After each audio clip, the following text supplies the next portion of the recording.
Monocolored decks are fantastic. I like them.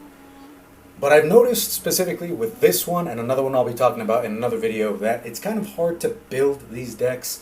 You try to have certain habits that come forth from what you've done with certain Ravnica guilds or some of the shards or clans, and that doesn't apply to monocolored decks for the reason that you don't have so much accessibility to certain tools, certain cards, and certain play styles. So there's my Callaphe Beloved of the Sea deck, and it was tough to build. It was very tough to build, but I did enjoy the process, and it's actually one of the, the better decks I have as far as bracket 2. We'll get into that later because I'm starting to understand how the bracket system works on this site, but nonetheless, this is a bracket 2, average CMC of 2.82, salt of 0.44, cost of $30, and a crispy score of 5.75. It is at consistency 6, resistance 6, interaction 6, and speed 5. If it had been all 6s, then cool, but it wasn't, and that is what it is. So I think this is a higher end of bracket 2s, the 5.75, because all of the 6s that I have are just bracket 3.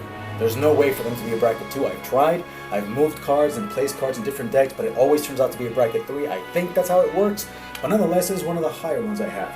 And it says about this deck is a mono blue Merfolk Tribal and Tempo C strategy led by Callaphe, Beloved of the Seas. The primary game plan is to establish a wide board of Merfolk and evasive creatures utilizing Callaphe's passive tax and Kapala, Warden of the Waves, to make an interaction prohibitively expensive for opponents. This deck leverages tribal synergies from lords like Master of the Pearl Trident and Merrill Reedry to push through unblockable combat damage. While primarily a combat-focused deck, it features on unique hidden win conditions like 20-Toed Toad, which capitalizes on the deck's incidental +1/+1 counter and card draw themes.